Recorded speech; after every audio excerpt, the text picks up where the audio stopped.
Electric car maker Tesla got off to a lightning start and quickly pulled ahead of the classic car brands. The big automotive companies that exist today are either going to have to change dramatically or die. This is the man who did it, Elon Musk, a star in the Silicon Valley firmament. Everyone. He celebrated like a pop star. His story is one of David against the Goliaths of the car industry. But what is behind Tesla's success? If you could look into a Tesla factory, which isn't that easy, you'd find there's an awful lot of German know-how.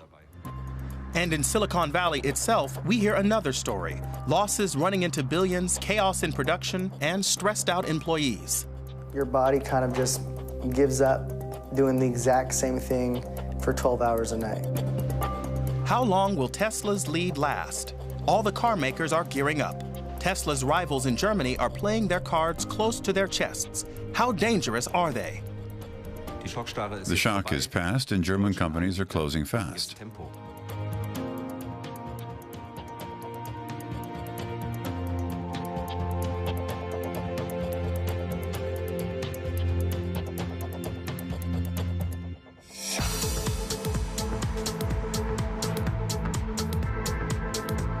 Kai Hermann has switched to Tesla. He drives 100% electric. You get in the car, you close the door, and it's like you're in another world. You don't have any ambient noise anymore. You don't hear the engine. The car's very, very relaxing to drive. And it's also good for the environment. I used to drive a diesel because I cover a lot of kilometers. But you just have to stand behind a car like that and use your nose. And then you know that it can't be good. Tesla's clean image gleams, but it costs money. More than 70,000 euros for the economy version of the S model, with autopilot, of course. I don't have to worry so much about the little things anymore. Slowing down, keeping my distance, accelerating again. The car does it all by itself. It's more of a driving assistant. Autopilot would steer the car itself. There have been some spectacular accidents, and even Tesla has issued warnings. You've still got to pay attention to the road. What it can't do is exit the motorway or things like that. Kai Hermann drives emission-free through his hometown of Lauf an der Pegnitz. He overlooks occasional defects, the non-operational autopilot camera, the jammed exterior mirror, or the internet browser. You can see it up here. Normally, this advertising should run through here, but it's not working. You can find a lot of complaints about Tesla's defects on the internet, but just as much support as well. No matter whether it's a mobile phone or a television or something like that, you already assume it won't function 100%, that some of the smaller things won't work. Making mistakes and making improvements, that's Tesla's principle. The latest updates to its software are always available. Until now, the Achilles heel of all e-cars has been the frequent need to stop and recharge. Tesla promises long-range driving. The Hermann family is packing for a summer holiday. That's not enough T-shirts. You'll have to take some more. As always, I've got too much. I'll have another look in a minute. The Hermanns are off to Italy, 4 people and a dog. 1,000 kilometers, all electric. How are they going to manage that?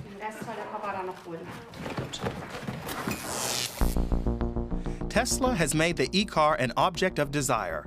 But does the battle of Tesla's David against the oil company's Goliath ring true? What goes on at the Tesla factory on the edge of Silicon Valley? For a year, we've been asking to visit and see the cars in production, but we've never had a reply. So we're going there anyway. Our camera on the sidewalk alerts security.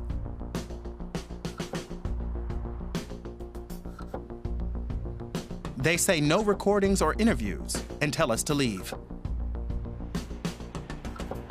Behind the factory, Tesla workers are camping in the parking lot.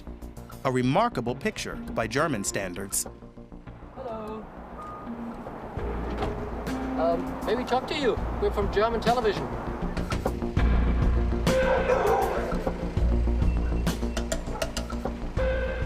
Nobody wants to talk to us here either. Then we get lucky. Let's take a bath and blow a bubble or two. Zachary Hodges worked at Tesla until he couldn't take the strain anymore. How kind. That's a cat.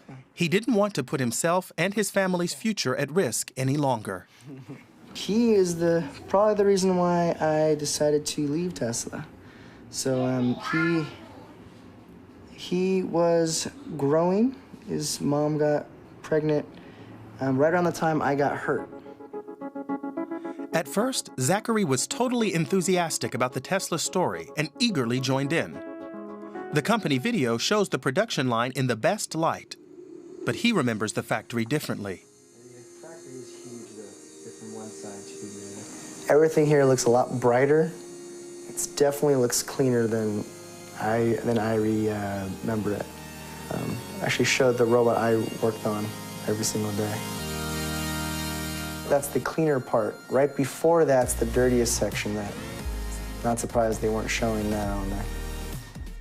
The amount of hours that we had to work is essentially 12-hour days every single day. Most of the time it was 7 days a week or 6 days a week. Usually worked on Saturdays. Sometimes I think the max was like 40-some days straight. There's definitely more humans involved than they are showing here.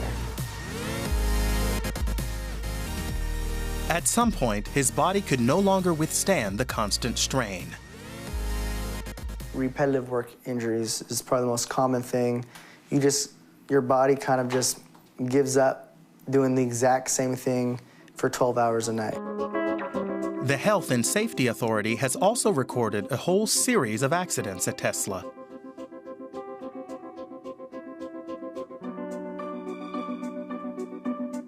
The robotic arms can't reach everything, so you have to manually drill holes in, and then pop rivets in, and so the drill bits very sharp.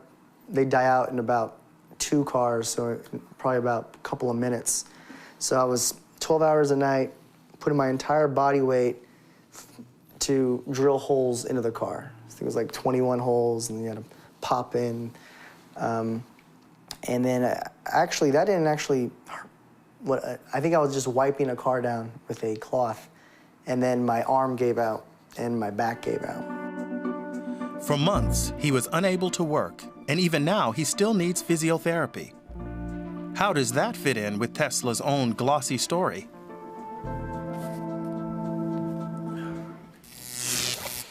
Elon Musk, Mr. Tesla. He stands in the limelight and sells the story of squeaky clean Tesla, putting the old car industry on notice.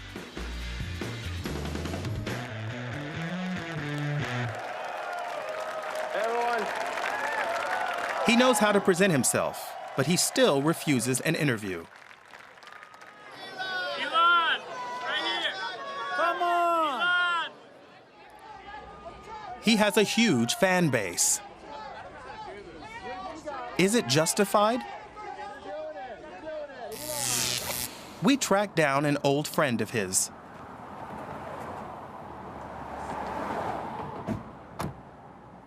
I'm gonna send my girlfriend a photo. Today, Adil Ressi heads the Founder Institute, a business incubator for high-tech companies. He's known Elon since his student days. I've known Elon Musk for 25 years, arguably one of his best friends. We actually started a nightclub in our college house at the University of Pennsylvania. And we used the proceeds from the nightclub to cover our living expenses.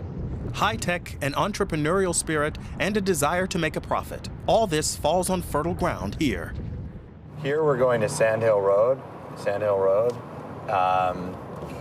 Most of the venture capital inside of America is situated on Sand Hill Road.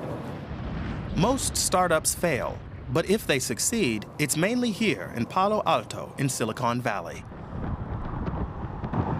So you'll see this sort of small, quaint little town, and it's probably responsible for the vast majority of innovation created around the world today. Google was started in a building just like that, except right up ahead. PayPal was started in another one of these buildings. PayPal is the internet's financial giant, a startup by young entrepreneurs. Elon Musk was one of the co-founders. Musk and his colleagues sold it to eBay for $1.5 billion. Tesla was originally also a startup, set up by electric car enthusiasts. Here on the first floor is the cradle of the company. Elon Musk brought millions from the PayPal sale and quickly took over the helm from founder Martin Eberhard. How did Musk manage to overtake the old car companies with a startup?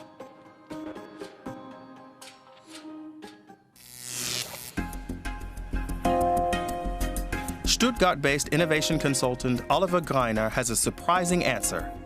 Tesla was significantly faster than the German car industry in developing a battery car, but it still used their help. He shows us what's in a Tesla. The wheel sensor and brake management systems are made by Bosch. The entire air suspension comes from Continental. The steering gears are from ZF Friedrichshafen, today known as Robert Bosch Automotive, and the door handles were developed with the company Brose Coburg. Inside, controls come from Daimler and the sound system from a young Swabian company. Around 40 suppliers have been involved, including German suppliers for rear view and cosmetic mirrors. Previously, Daimler generously supported the newcomer with capital and German know-how. It turns out Tesla's successful model strategy isn't original either. Interestingly, Tesla has adopted the classic automobile manufacturer's strategy. First of all, start with premium technology in the higher vehicle classes, and only then gradually transfer it to other vehicle classes. In principle, Tesla has done what the Germans have been doing very successfully for a very long time and translated that into electromobility. In contrast, German car makers had switched their strategy for electric mobility, competing with small but expensive e-cars. Now, Mercedes and Audi have also introduced larger electric off-road vehicles.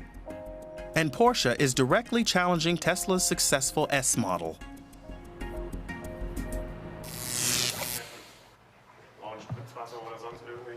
A meeting in an underground car park in Barcelona. The new electric Porsche, the Taycan, is intended to overtake the Tesla. The team? Test engineers from Stuttgart. Their mission? Readiness for series production, but as inconspicuously as possible. The car's design is top secret, inside and out.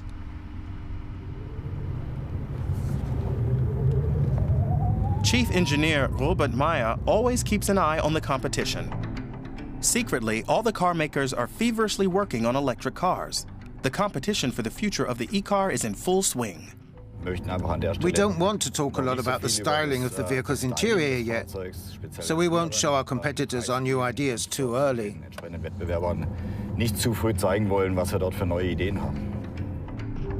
But just a few minutes later, the electric Porsche's cover is blown. The police pull it over while it's still in town. Other drivers also take photos of the newcomer. The Tesla Challenger is already on the radar. But for Porsche, road testing is a must. The electric Taycan should work in all situations, even in the heat here. That test is especially important for the batteries. Everyone knows that a laptop simply loses runtime and capacity after a certain time. This is because its batteries more frequently operate in either very high or very low temperature ranges, because they're not actively cooled and heated. It's the same with the electric car. Batteries that get too cold or too hot break down faster and have less power. And performance is Porsche's top priority.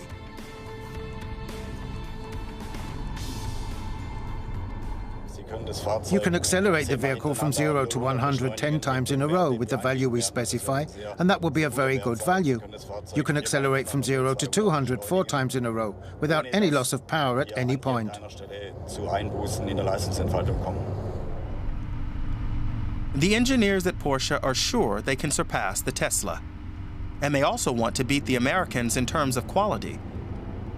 But they aren't there yet. We've just had a startup problem with one of our 5 vehicles, and our colleagues are now resetting it. There's an established procedure for this, which we must now carry out. It'll only take a moment, then the car will be ready again. Car 5's running. We're coming. Good, it's working. We're leaving the car park and turning right. So now the test can continue. The fault was actually a stroke of luck for the Swabian engineers because they want to find the faults before the customers do. Unlike other brands that use a combustion engine body with an electric motor, Porsche has a new approach with an extra low position for the battery. You can see it very clearly when you drive into the curve. The low center of gravity makes the vehicle even more stable. And you drive around bends like on tracks. This, combined with the acceleration typical of electric motors, could probably leave most gas guzzlers behind. But the engineers still have countless curves, hundreds of thousands of kilometers, and every imaginable test situation ahead of them.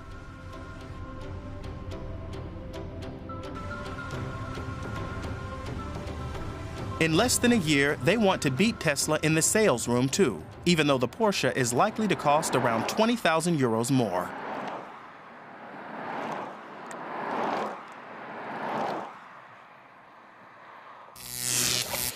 Back in California, Adil Ressi doesn't believe that the established European car makers will have it so easy against Tesla. Not with his friend Elon Musk at the top. Elon Musk in particular is very successful because he's a strong engineer, probably one of the strongest engineers that have ever lived. And in addition to that, he's very determined. It's self-balancing. Wackiness is the key to success here. Only if something is completely new, almost revolutionary, can it leave the established companies in the dust. As with PayPal and Tesla, they have also shown this with another project that they started together. Elon and I started working on space together in approximately 2000, and we worked on a company called Life to Mars for 1 year, where we were trying to develop a mission to Mars. That's how Elon Musk's other big company, SpaceX, came to be. It's a private spaceflight company, something that was once almost inconceivable and even less affordable. Well, SpaceX, he took a small fortune and turned it into a large fortune, so he inverted the paradigm. SpaceX now regularly shoots satellites into space. The tests are also good advertising for Tesla.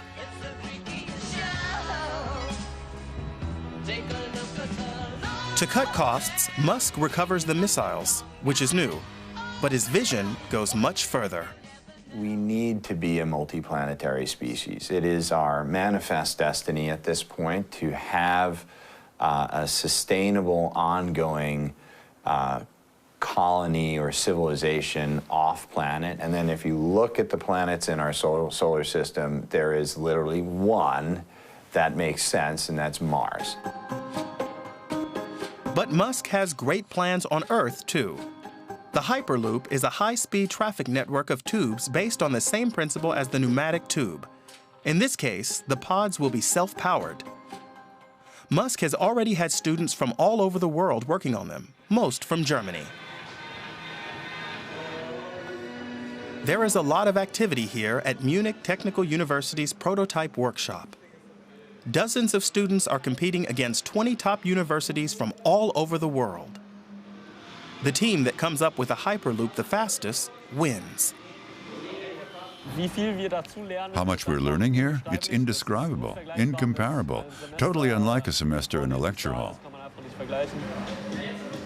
The Munich students have already won one of Elon Musk's competitions twice, but he wants to up the pace and calls on them to compete again and again. Yes, I think he's very smart. He did very well with the Hyperloop because he didn't have enough time in the beginning, so he had the idea to get different students and people working on it without pay. They're packing for the contest in California.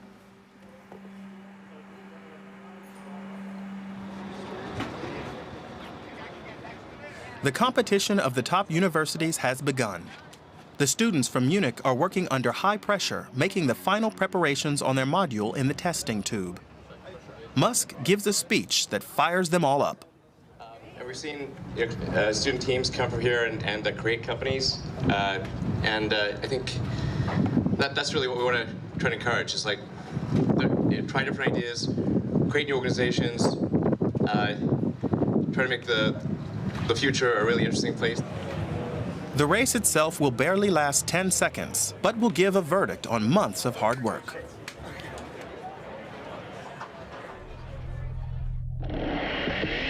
They follow the journey in the tube through a camera in the capsule.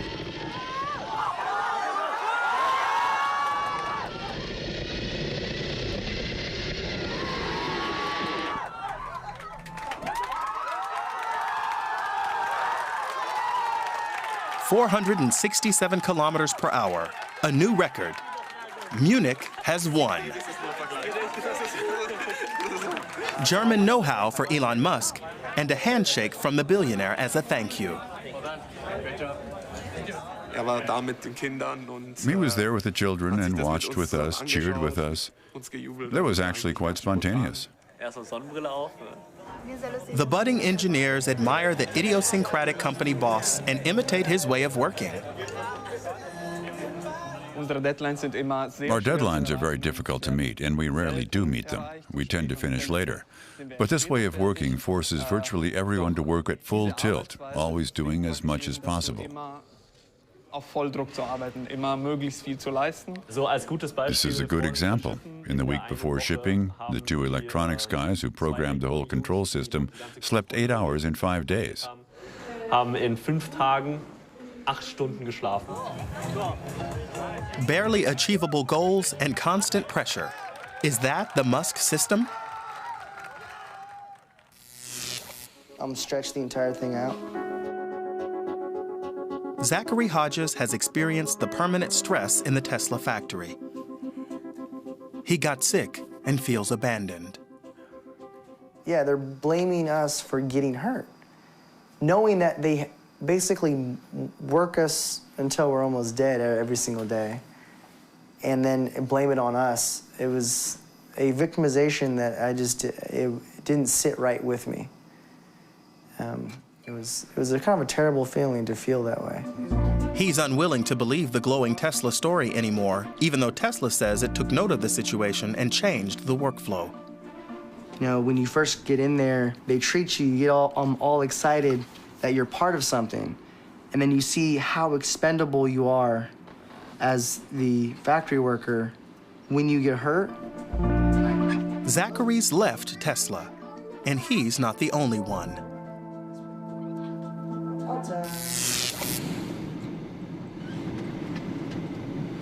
In a small village in the Allgäu region of southern Bavaria, we meet a man who dedicated himself to Elon Musk body and soul. Philipp Schröder was the manager of Tesla in Germany. If the phone rang and you knew it was his number, you sometimes got a bit nervous. Above all, the allotted times were always very, very short, and there was always a lot of pressure. Says the manager, who's a self-confessed workaholic. He commutes between locations worldwide and manages an eco-power company without a fixed desk. Well, why not? If you ask my fiancée, she'll say I'm always working, as long as my head's still attached and I'm not sleeping. The issue is always how you define it. I'd say that in a busy week with a lot of traveling, I work 90 hours, but otherwise, I'm between 70 and 80. At Tesla, he worked hard and learned a lot, especially how important a good story is, not just the product. The vision to say I'm attacking the automotive industry, where it's very hard to gain a foothold, to improve the world and to prove that it works. With all my capital, I could still go bankrupt. Elon could go bust. I believe it really awakens remarkable sympathy among customers when someone really thinks ahead, takes risks, and then goes their own way. Schröder also drives a Tesla as a company car in his new company. The secret of Tesla's success in Germany is quite clear to him. The Tesla fast charging stations on the edge of the motorways called Supercharger, which he helped to set up all over the country. Without the superchargers, we wouldn't have sold a single car in Germany. This is because Germany is a nation of automobiles, and people like to drive long distances very quickly. And the high speeds on the motorway mean consumption is higher. That's how he beat the German car makers.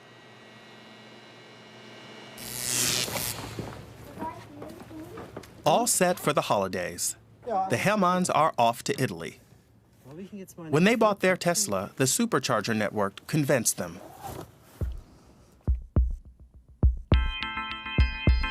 "1,000 kilometers under purely electric power with a camera on the roof." They have the smaller battery, which has a range of about 400 kilometers, so they actually only have to recharge twice. But the Hermanns want to recharge in 5 shorter stops, as Tesla recommends. That's about half an hour of forced break each time, including at the Brenner Pass. Tanja Hermann isn't bothered. You get used to it really quickly, even the breaks. You sit and you aren't getting any younger, so it's quite good if you can stretch your legs every now and then. I actually think it's good. In particular, the Hermanns want to drive clean.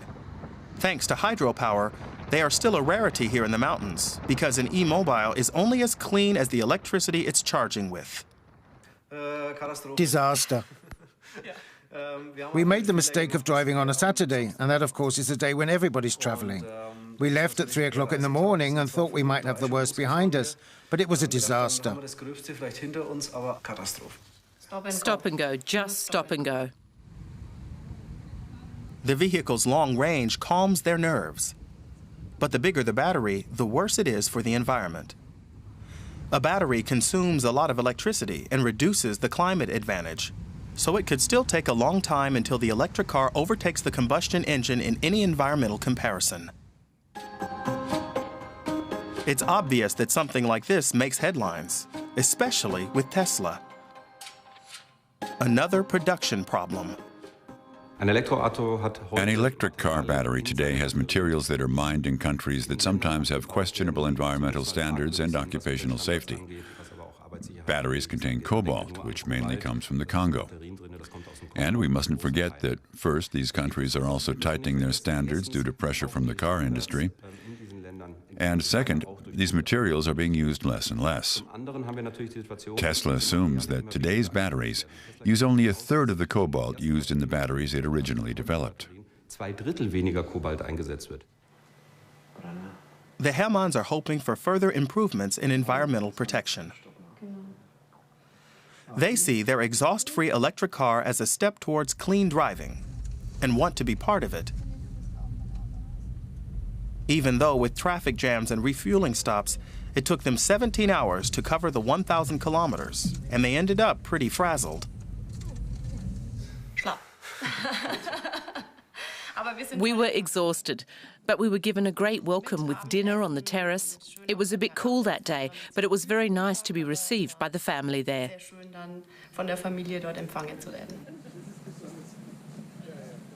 After the stopover, they drive their Tesla sports car to the Riviera. That was quite an adventure. We weren't even aware of it in advance. This house was sort of in the prairie, 20 to 25 minutes down a switchback. It was extremely narrow in places and partly unsealed, but somehow we got to the house. The Tesla immediately grounded in the driveway, and my husband had to move some rocks out of the way. It sits low, for sure. Electricity filling stations or even fast charging stations are thin on the ground here, But what else are the sockets in the house for? You can't plug it in at the same time as the dishwasher, for example.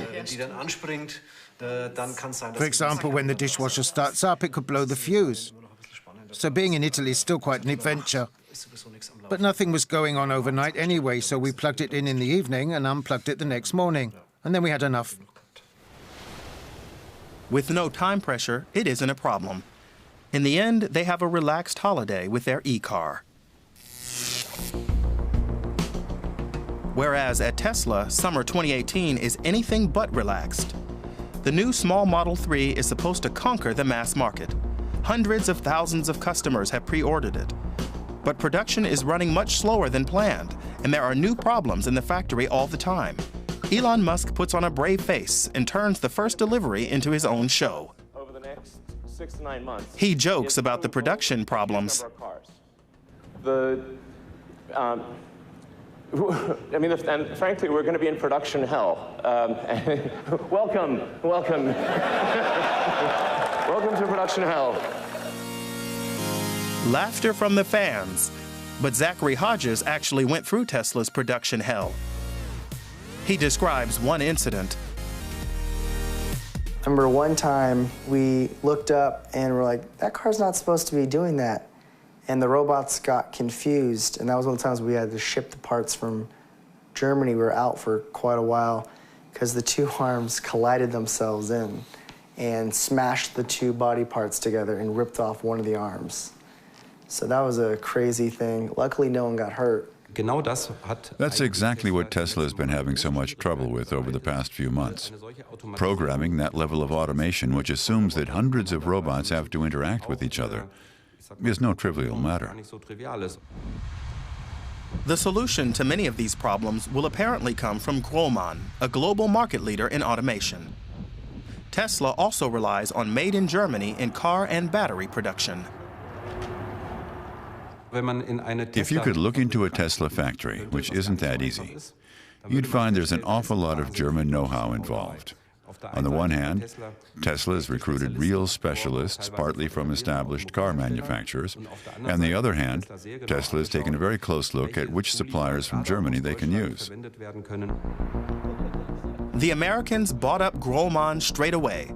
After the takeover, the workforce in the region protested that wages were too low.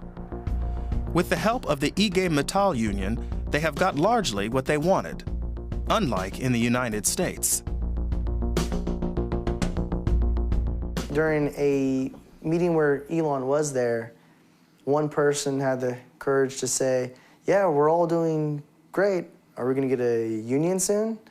And Elon calmly said, you know, that's something that we definitely want to get later. You know, we still got to build. Right now is not the time.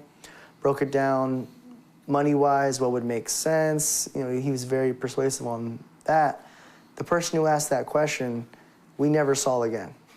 I'm not saying, you know, he was immediately fired or that or it was because of that, but it was something that we felt from the people above us, let's not talk about. Without trade unions, Musk can put more pressure on the workers in the factory in the USA. We're going to do everything we possibly can to get you the car as soon as possible. So we're going to work day and night to do right by the loyalty that you've shown us. In summer 2018, Elon Musk is hit with a perfect storm. Not only his customers, but also his shareholders are breathing down his neck. He says he takes sleeping pills, appears in a video podcast smoking a joint, and fires off irritating messages, threatening on Twitter to sell Tesla. The stock is on a roller coaster ride, and the Stock Exchange Supervisory Authority has to intervene. But by the fall, Tesla returns some surprisingly positive figures. The company has been making losses for years, and no company can survive only making losses. The point comes when a company also makes a profit. There have been enough times in recent years when Tesla seemed to be on the verge of bankruptcy and would have to be sold off. It's remarkable, but that wasn't the case. Elon Musk himself made fun of the fact that the company was on the verge of bankruptcy.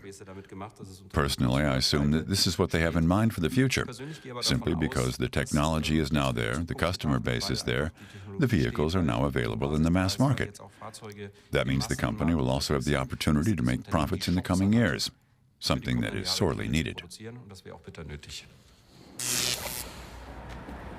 Back in Stuttgart, we can see that Tesla is running out of time. This is the new factory for the electric Porsche Taycan.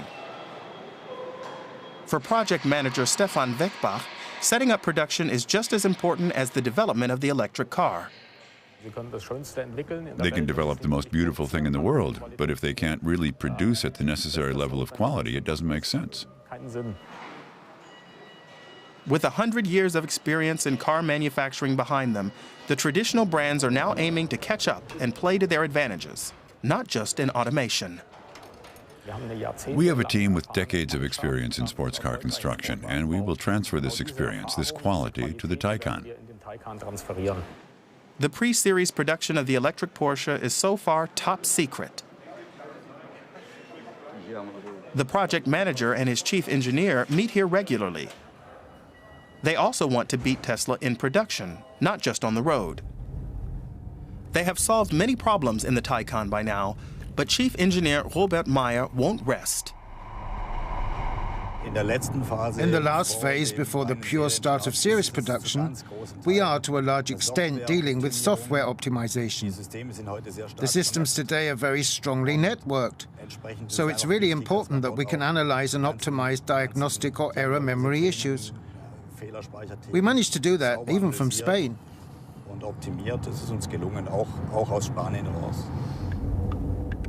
But Tesla still has a head start.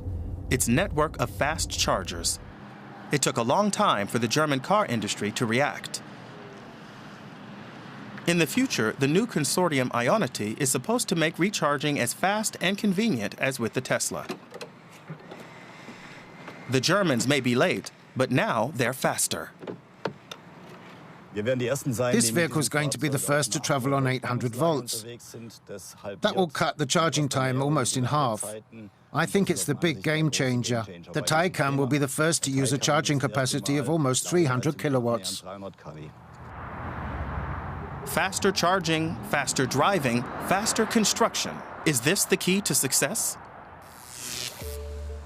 But perhaps the duel between the German car manufacturers and Tesla won't really be decisive at all. A player of the next generation is already appearing on the car horizon. Byton, the abbreviation for bytes on wheels. We take an exclusive look into the workshop of the future. There's a lot of German know-how here too. Dirk Abendroth came from BMW. What's the difference to BMW? We're in Silicon Valley, where you have to tackle issues right away and get things going, then work out the next steps. Sometimes spontaneous ideas, like fixing my cameras or trying out algorithms, are the most important things to do.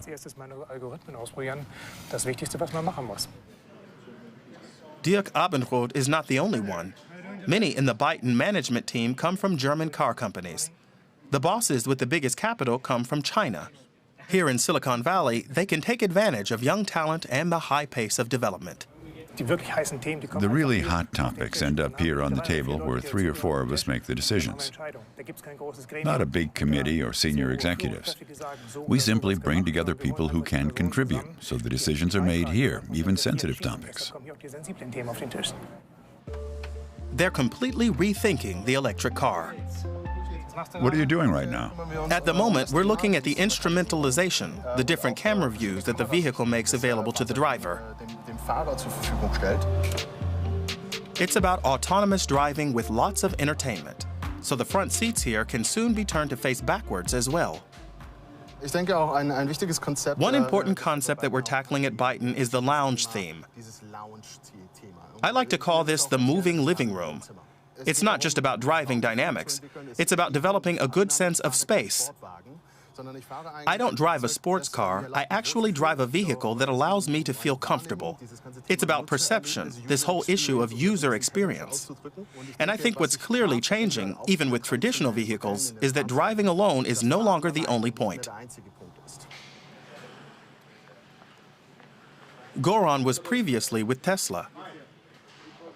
For him, Byton is one step further in technology and in dealing with employees. I felt it was top-down management, although of course that could also have to do with the situation in many places. And I don't think that's something I miss at Byton. It's a good thing we don't have it. The Chinese donors want to develop the car as a mobile living room or an improved electronic games room. They come from the consumer electronics industry and want to move a lot of units made in China.